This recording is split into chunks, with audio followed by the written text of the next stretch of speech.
Imaginez-vous une chose, Heisenberg, Kick-Ass et Godzilla dans le même film.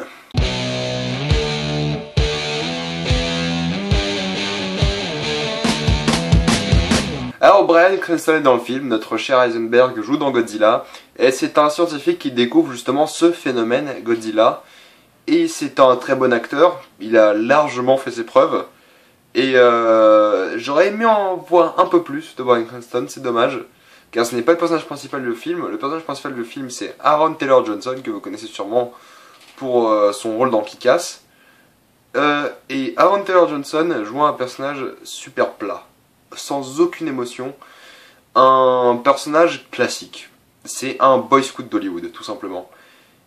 D'un côté, je peux comprendre, parce que, à mon avis, le personnage représente tout simplement l'audience, car il se retrouve au milieu de ce conflit entre Godzilla et l'humanité, et je pense vraiment qu'il représente la vision de l'audience. Je vais en parler de ça plus tard.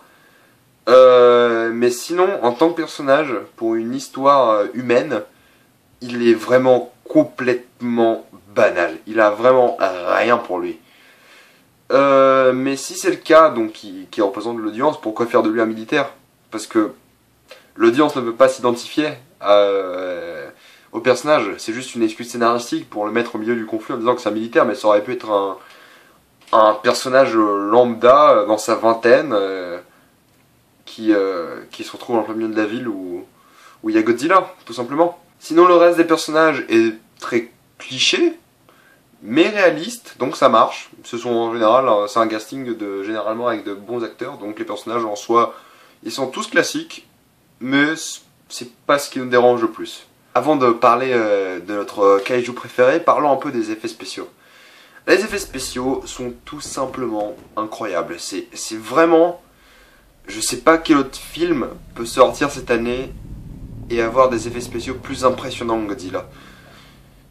Parce que honnêtement, voilà, c'est une claque visuelle. Par contre, allez le voir en 2D parce que la 3D n'apporte rien du tout au final. Rien du tout. Voilà, je vous le conseille d'aller le voir en 2D. Musique, c'est Alexandre Desplat, notre petit Frenchie à nous qui a fait la musique. Et ouais, c'est réussi. Clairement, il y a des thèmes dans le film qui sont vraiment réussis. Et ça te met vraiment dans une ambiance assez incroyable. Je vais en parler aussi de ça après. Maintenant, Godzilla. Alors Godzilla est tout simplement, le mot c'est parfait je crois. La première fois qu'on voit Godzilla, on a vraiment des frissons. On le voit, il y a la caméra qui va de haut en bas et Godzilla pousse un cri phénoménal et ça donne des frissons. C'est magique comme moment. Il y a beaucoup de fanservice avec Godzilla. Et chose que j'adore à propos de Godzilla d'un point de vue scénaristique, c'est que ce n'est pas un monstre mais un animal. Dans le film, il est considéré comme un animal, un prédateur. Et on a d'autres éléments qui symbolisent d'autres animaux.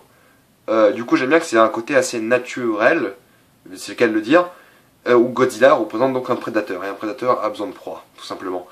Sans vous spoiler, ce que je suis en train de dire est plus logique si vous avez vu le film. Voilà. La trame narrative est bien équilibrée, c'est très fluide, sauf au début que j'ai trouvé un peu chiant. Nécessaire, certes, mais un peu lent, vraiment. Maintenant, je sais pas, peut-être un deuxième visionnage du film rendrait les choses peut-être un peu plus courtes, peut-être un peu plus intenses. Mais la première fois que j'ai vu les choses était certes intense, mais je pense que la deuxième fois ce sera mieux, parce que j'avais l'impression d'avoir perdu 40 minutes au début du film. Mais au fait, je pense que avec un deuxième visionnage, ça passe vraiment bien. Faudra vérifier. L'action, chose importante dans un film où on a des monstres géants.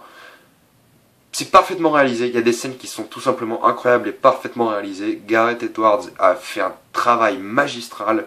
Vraiment, il y a des scènes, je pense notamment à la scène du train, et au climax final, et à la scène en parachute. C'est tout simplement incroyable. Il y a eu une sorte comment dire, de degré épique, et une sorte d'immersion totale. Parce qu'il y a beaucoup de scènes en première personne où on voit justement notre personnage principal, on voit de son point de vue, c'est pour ça que je dis qu'il représente l'audience. Et c'est l'ambiance et tout ce qui est du côté de l'action, c'est parfaitement réussi. C'est assez incroyable. Aussi Gareth Edwards, c'est un fan de films de monstres. Et il y a pas mal de références à Jurassic Park et à Alien. Vraiment. C'est surtout à Jurassic Park 1 et 2. Bon, parce que bon, quand on a des dinosaures, Godzilla, voilà, c'est normal. Maintenant, la campagne marketing, et contrairement à Spider-Man 1, j'ai beaucoup apprécié parce qu'il nous montrait des bandes annonces, on voyait pas du tout Godzilla. Et au fur et à mesure, ça nous préparait à voir Godzilla, on nous le montrait de plus en plus. Et même avec la toute dernière bande annonce qui nous montre le monstre totalement, on n'a rien vu. Honnêtement, on n'a pas vu assez de choses. Parce qu'on est encore choqué en regardant le film et ça marche bien. Dans Spider-Man, The Amazing Spider-Man 2, on avait tout le film dans la bande annonce.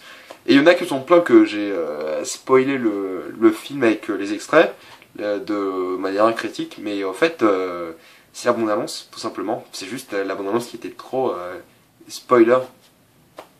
En soi, Godzilla est un film réaliste. Ne vous attendez pas à voir Pacific Rim, vraiment. Parce que si jamais, je dis que c'est un film réaliste, parce que si jamais il y avait un monstre titanesque, colossal qui sortirait du Pacifique, je pense que c'est exactement la réaction qu'on aurait.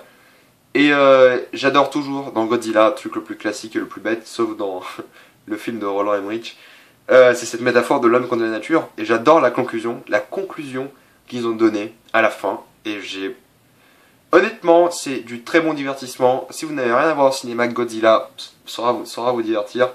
Et pour les fans de Godzilla, de kaiju, de films type comme ça, un peu japonais, c'est un pur plaisir. Honnêtement, c'est tout ce que je voulais d'un film Godzilla.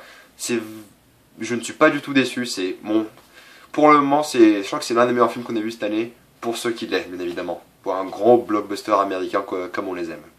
Moi, je vous dis à une prochaine fois, la semaine prochaine pour X-Men Days of Future Past. Espérons que ça ne sera pas décevant. Et moi, je vous dis à une prochaine fois. Salut à tous!